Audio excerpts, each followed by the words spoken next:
Cotton Jones and Gone the Bells here on WNCW, giving me time to walk down to Studio B where we've got Drivin and Cryin live in Spindale. Welcome, gentlemen. Thanks. Thank you. Thanks for having us. It's great to hear your new record and know that you're playing in the region. Now, we come to get to know you every time around. You come through for the Christmas Jam, Kevin, but tell us a little bit about what Drivin and Cryin has been up to all this time. We had one last big tour back in 1997. We opened for The Who on the Quadrophenia tour they did, where they just played Quadrophenia start to finish. And that was the last record Drivin and Cryin made. It was called Drivin and Cryin. And then we all got together to make this record called Broken Hearts Auto Parts. And that was on Evil Teen Records. Still is. And it was Mac, Dave, Tim, and myself. And we all went to New York and made a record up there. And then right after that, we decided we're gonna make a rock, make some demos for a rock record, and that was we recorded this in June of 2001. Then September 10th, we decided to go back in the studio of 2001, and the world kind of whatever. So we kind of focused on, we did. I think Mac and Dave went. We did Broken Hearts tour after that. Kind of shelved the Drivin and Cryin thing. Then I went to Europe. I did some stuff, and and then everybody's kind of doing their own thing. Tim has 3 beautiful children now, and all that. He got married and had a family life, and the kids are a little grown and all that, and everybody's happening. Mac was working at the Apple store for quite a while. He's the lead guy over there. And Dave Johnson, I kidnapped him, and so it came around. I guess 12 years went by real quick. I guess, and we got a great opportunity from this label in Atlanta called Vintage Earth. This great little new alternative, homegrown Atlanta label. Said, man, we'd love to have Drivin and Cryin make a record. So we're like, all right. So we got together down in Tim's basement, got a 6-pack of beer, and wrote some songs. There you go. That's the story. Well, it's great to hear from you again. And for a lot of or you could tell people we're just kidnapped by aliens for 12 years. Either one. Either one's good, too. Well, we know that Drivin and Cryin has not been out of commission. We just know that there hasn't been a record.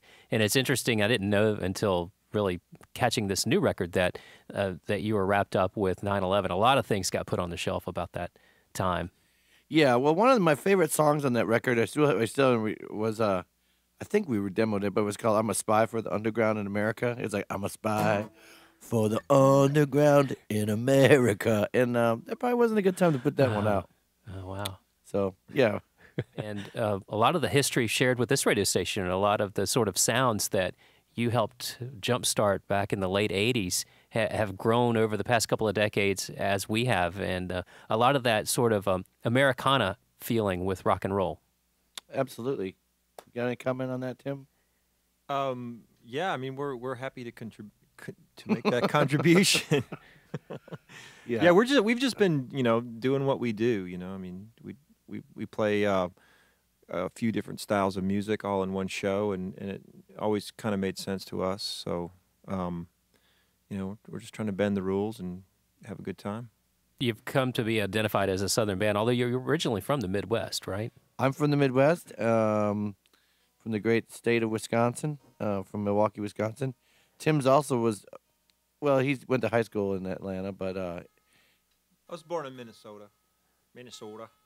Dave Johnson on drums is from Logan, West Virginia, and Mac is actually from Atlanta, Georgia. All right, there you go. So working with Anton again on this record.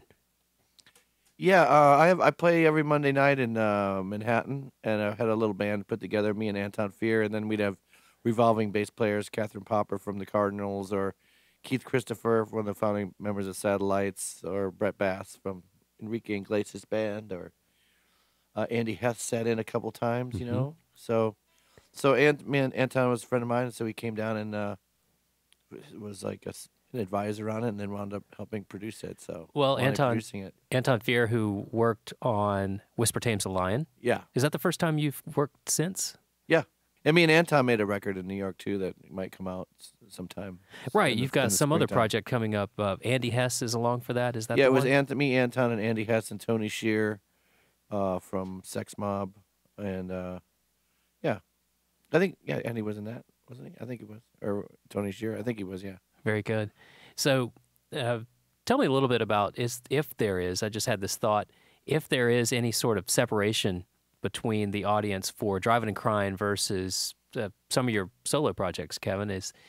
Do both of those spectrums meet? I know they're musically that you're more into of maybe a folk vein and less power rock in your solo stuff.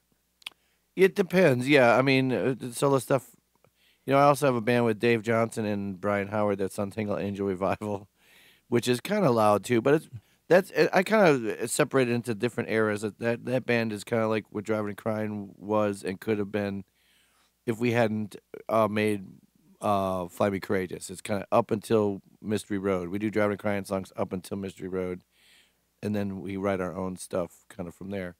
The folk stuff is just stuff I work out, and But Drivin' and Cryin' is an entity all to itself. It's a shared vision. Between me and Tim have had this thing for years, and Dave and Mac, we've been doing these shows for over 10 years now. The fans definitely do cross over. I mean, there's a lot of people, I mean, especially in Europe, that love Kevin Kinney that don't care for Drivin' and Cryin', but most Drivin' and Cryin' fans still love the Kevin Kinney solo stuff. And there's probably a lot of people in Germany that love Drivin' and Cryin' and hate Kevin Kinney. Yeah, I guess I shouldn't say Europe. I should say Holland. Yeah, Holland. Or it depends on where you are. Why do you have that long hair going around and around? I don't like this. Yeah. Holland is very brutally honest. Me and Dave did a show in Holland one time. It was a great show. It was sold out. It was at this Leeuwarden, Holland, and after we finished the show, the guy was, "Oh, that was a fantastic show. Perhaps maybe you should do some sit-ups." We're like, "Wow, yeah, these people are awesome." They think out loud. They think out loud. It's the hash talking. Oh my! So I don't know. Wow. How do we get to that part of the I don't know. conversation? I have no idea. We're live at Studio V with Drivin' and Cryin' today on WNCW and touring in support of their new record, first one in 12 years. It's called The Great American Bubble Factory. And the story behind that, looking at the bubble, the blow bubbles in the store and figuring out, like, why this is so simple. Why can't we make that here? Right. Well, I had a conversation with myself about factories a little bit before that, thinking about, where's the factories at, and then that just triggered it. I was like, God, man, come on. Bubbles? Jesus. We can make those in North Carolina. Come on. Yeah.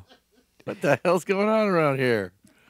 Well, So, we can hopefully still make some good music. we make, we gotta make the beat best that music. department. Live from Drivin' and Cryin' in Studio V on WNCW this afternoon, Kevin Kinney and Tim Nelson, Matt Carter, Dave V. Johnson, back together again. Thank you so much, gentlemen. Hey, man, thanks for you. having us. Thank Best you of- so much thank for you. having us. Best of luck with the new record, The Great American Bubble Factory, and live tonight at Amos's South End in Charlotte. To take me back up the hall, here is Floating Action and 50 Lashes on WNCW.